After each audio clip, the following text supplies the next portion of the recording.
নমস্কার বন্ধুরা, মেঘার সাথে বাঙালিয়ানার আরও একটি নতুন পর্বে আপনাদের সবাইকে স্বাগত। সামনেই শিবরাত্রি, আর শিবরাত্রি মানেই সাবু মাখা।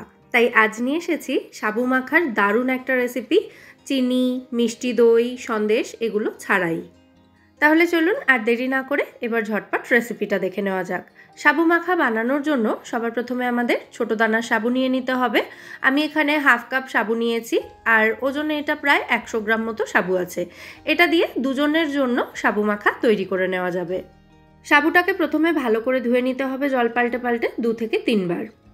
আপনারা এখানে বড় দানার সাবুও ব্যবহার করতে পারেন, সেক্ষেত্রে সাবুটা ভেজানোর জন্য একটু বেশি সময় দিতে হবে। আর ছোটো দানার সাবু নেওয়া হলে ঘন্টাখানেকের মধ্যে সাবুটা একদম খুব সুন্দরভাবে ভিজে নরম হয়ে যাবে। তো 2 থেকে 3 বার জল পাল্টে পাল্টে সাবুটা ধুয়ে আমি জল ঝরিয়ে নিয়েছি। এরপর এর মধ্যে পর্যাপ্ত পরিমাণে জল দিয়ে দিলাম। সাবুটা ডুবে থাকবে এরকম পরিমাণে জল দিতে হবে। আর তারপর এটাকে ঢাকা দিয়ে রেখে দিতে হবে 1 ঘন্টা মতো। 1 ঘন্টার থেকে একটু বেশি সময়ের জন্য ভিজিয়ে রাখলেও অসুবিধা নেই, তবে অন্ততপক্ষে 1 ঘন্টা কিন্তু দিতেই হবে। আমি সাবুটাকে 1 ঘন্টার একটু আগেই মেখে রেখে দেব। এটাকে কিছুক্ষণ ফ্রিজে রাখবো। ঠান্ডা ঠান্ডা সাবু মাখা খেতে আমার বেশি ভালো লাগে, তাই মোটামুটি 45 মিনিট মতো রাখার পর সাবুটাকে এবার মেখে নেব। সাবুটা কিন্তু 45 মিনিটেই ভালো মতো ভিজে গেছে, প্রায় 90% মতো নরম হয়ে গেছে, একটু বাকি আছে যদিও এখনও। এই যে এভাবে দেখুন, দুটো আঙুলের মাঝে নিয়ে সাবুদানাটা চাপ দিলে প্রায় ম্যাশ হয়ে যাচ্ছে। তো এবার এই সাবুদানাটার মধ্যে আমি নিয়ে নিচ্ছি একটা বড় সাইজের কাঁঠালি কলা। আপনারা যদি কাঁঠালি কলার পরিবর্তে সিঙ্গাপুরি কলা বা বড় যে কলাগুলো হয় সেগুলো নেন, তাহলে অর্ধেকটাও দিতে পারেন। তো কলাটাকে হাত দিয়ে এভাবে ভেঙে ভেঙে এর মধ্যে দিয়ে দিলাম। এবার সাবুর সাথে কলাটাকে হাত দিয়ে খুব ভালো করে চটকে মেখে নিতে হবে। হাত দিয়ে মেখে নিতে যদি অসুবিধা থাকে তাহলে অবশ্যই পটাটো ম্যাশারও ব্যবহার করতে পারেন। তবে সাবু মাখা সবসময় হাত দিয়ে মাখলেই কিন্তু বেশি টেস্ট হয়, কারণ হাতের ভালোবাসাও তার মধ্যে মেশে। যাই হোক, কলা এবং সাবুটা ভালো করে মেখে নেওয়ার পর এর মধ্যে দিয়ে দিচ্ছি টক দই। ঠিক শুনেছেন, মিষ্টি দই নয়, কিন্তু এখানে টক দই দিয়েছি 100 গ্রাম মতো। তার সাথে দিয়ে দিলাম 2 টেবিল চামচ পরিমাণে গুঁড়ো দুধ।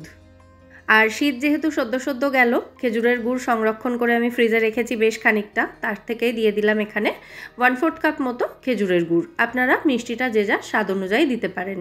খেজুরের গুড় যদি না থাকে তাহলে আপনারা এখানে গুড়ের বাতাসাও ব্যবহার করতে পারেন, আর তা না হলে অপশানে চিনি তো রইলই। তবে যারা ওয়েট লস ডায়েটে রয়েছেন তাদের জন্য সাবু মাখা কিন্তু নট রেকমেন্ডেড, কারণ এতে যা যা উপকরণ মেশানো হচ্ছে সব কিছু মেশানোর পর এর ক্যালোরি কাউন্ট কিন্তু অনেকটা বেড়ে যাবে, তাই এটা না খাওয়াই ভালো।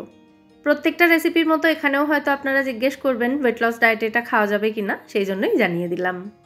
আচ্ছা, এবার এর মধ্যে বেশ খানিকটা ফল দিয়ে দেবো আমি। প্রথমেই দিয়ে দিচ্ছি নারকেল কোরানো 3 টেবিল চামচ মতো, ছোট টুকরো করে কেটে রাখা আপেল দিয়ে দিচ্ছি, কাজু কিশমিশ দিয়ে দিচ্ছি বেশ খানিকটা, তার সাথে দিয়ে দিচ্ছি ছোট টুকরো করে কেটে রাখা আঙুর, 1 মুঠো মতো বেদানাও দিয়ে দিলাম, আর কিছুটা রেখে দিলাম গার্নিশিংয়ের জন্য।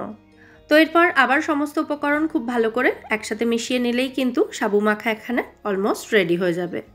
এটা এমনিতেই এত টেস্টি হয় খেতে, আলাদা করে এর মধ্যে কিন্তু মিষ্টি দই বা সন্দেশ না দিলেও কোনো অসুবিধা হয় না।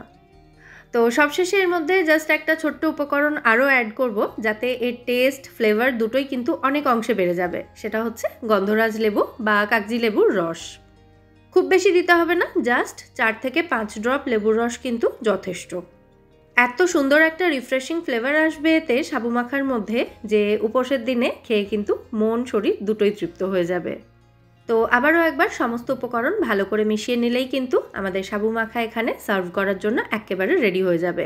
তবে আমি এটাকে এক্ষুনি সার্ভ করব না, যেমনটা প্রথমেই বললাম, এটাকে আমি আধ ঘন্টা মতো ফ্রিজে রেখে দেব, তারপর সার্ভ করব।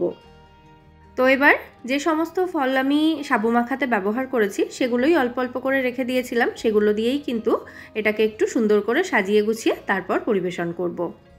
তাহলে আপনাদের কেমন লাগলো এই আজকের দারুণ সুস্বাদু সাবু মাখার রেসিপি, সেটা কিন্তু অবশ্যই আমায় কমেন্টে জানাবেন। আশা করছি রেসিপিটা ভালোই লেগেছে। যদি ভালো লেগে থাকে ভিডিওটাকে বরাবরের মতো একটা লাইক এবং শেয়ার করে দেওয়ার অনুরোধ রইল। সাথে আমার চ্যানেলটা সাবস্ক্রাইব করে আমার পাশে থাকবেন, আমায় সাপোর্ট করবেন। তাহলে আজকের মতো এখানেই বিদায় নিচ্ছি। সবাই সুস্থ থাকবেন, ভালো থাকবেন এবং সবাইকে খুব ভালো রাখবেন। নমস্কার।